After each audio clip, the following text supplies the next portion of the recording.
Bonjour, nous voilà donc pour notre rendez-vous hebdomadaire pour cet édito vidéo. Cette semaine, il y a abondance de biens à Politis, parce que d'une part, évidemment, il y a l'hebdo, hein, avec ce dossier qu'a préparé Pauline Grohl sur le populisme, puisqu'il y a un grand débat sur le populisme peut-il être de gauche, le populisme de gauche peut-il sauver la gauche, etc. Enfin bon, autour évidemment de France Insoumise, mais pas seulement, parce que on traite aussi, bien entendu, de Podemos, qui a été un peu la locomotive, en tout cas en Europe, si on écarte, disons, l'Amérique latine, qui est très importante aussi autour de ces thématiques. Et puis, on a un hors-série qui prend beaucoup plus de recul par rapport à l'actualité, hein, et qui traite de l'avenir du travail. Alors, c'est à l'occasion de l'anniversaire des 10 ans de l'anniversaire de la mort d'André Gors, qui a beaucoup travaillé sur le travail, et on a vraiment là un long cortège d'intellectuels universitaires, de spécialistes, d'amis de Gors, et je crois que c'est vraiment un numéro de grande qualité, mais évidemment qui s'inscrit dans une autre temporalité, parce que il y a résisté, c'est-à-dire les manifestations d'hier, et puis encore du 21 septembre, et encore du 23 septembre avec France Insoumise. Et puis il y a aussi réfléchir à long terme avec des utopies, avec de l'invention, de l'imagination, pour ne pas laisser l'imagination au capitalisme qui n'en est pas avare, hein, on voit bien avec l'ubérisation, avec Google, et puis tous les projets de Macron qui se partent toujours, disons, des oripeaux, disons, de la modernité, etc. Alors, j'ai beaucoup parlé de Macron cette semaine, je ne suis pas le seul. Mais j'ai été évidemment très choqué par son discours athénien sur les fainéants et les cyniques et les extrêmes. Enfin, c'est surtout les fainéants qui ont interpellé, je crois, les militants et puis les salariés en règle générale. Alors, ses amis à Macron ont essayé d'atténuer un petit peu après le lendemain, de dire c'est pas vraiment ce qu'il a dit, etc. Ça visait ses prédécesseurs et tout. Mais lui, il en a remis une couche immédiatement pour bien nous faire comprendre que c'était bien les salariés, ceux qui résistent à ces réformes, les syndicalistes, etc., etc. Et je trouve que c'est non seulement choquant mais inquiétant. Alors d'abord, ça détruit complètement l'image qu'il essaie de donner lui-même d'un personnage un peu doucereux, presque suave, etc., avenant, souriant, etc.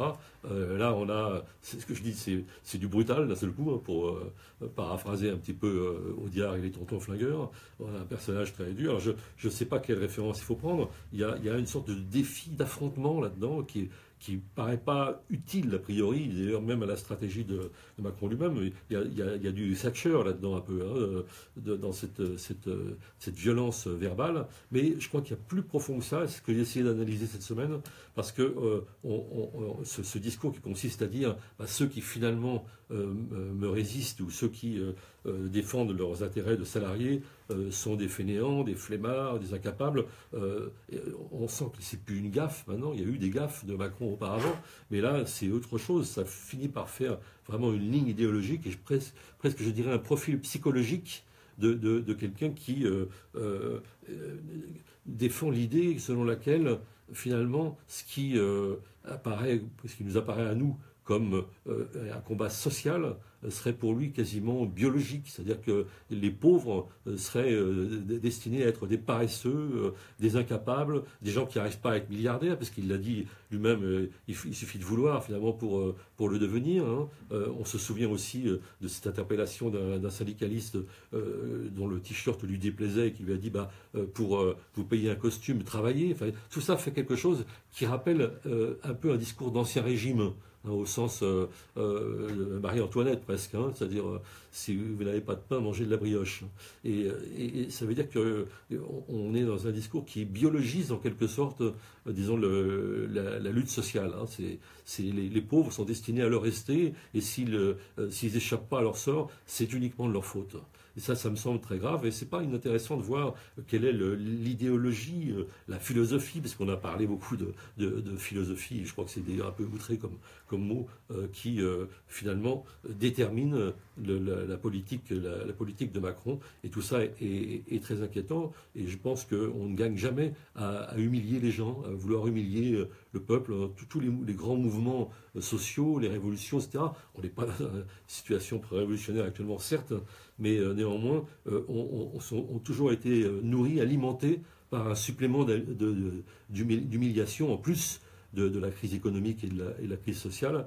Et effectivement, il détruit complètement son image pour ceux qui entretiendraient encore une illusion sur ce personnage. Donc je crois que le succès relatif mais réel quand même des manifestations d'hier, à la fois c'est une réponse à ces gaffes qui n'en sont plus, qui sont véritablement maintenant de la provocation. Et je ne sais pas si ça va amener à un retrait des ordonnances. Honnêtement, je ne le crois pas. Je crois qu'il ne faut pas se percer d'illusions. On voit bien la détermination du personnage et puis les intérêts du MEDEF derrière. Enfin, il y a vraiment des intérêts de classe qui sont extrêmement puissants.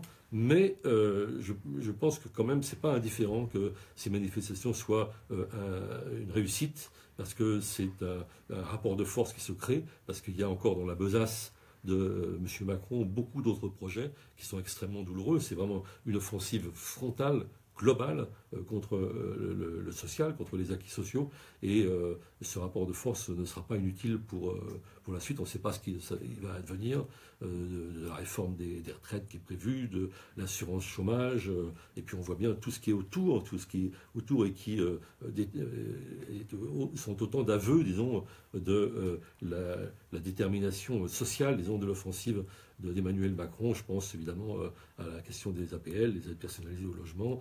Je pense à la diminution des contrats aidés. Enfin, tout ça a la même teinte, a la même couleur. Donc c'est très clair et on peut dire qu'on entre vraiment là, après une longue séquence politique au printemps dernier, dans une longue et probablement très dure, très âpre séquence de conflictualité sociale.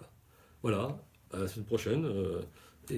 Encore une fois, lisez Politis, abonnez-vous à Politis et découvrez ce hors-série notamment qui, je crois, est de qualité.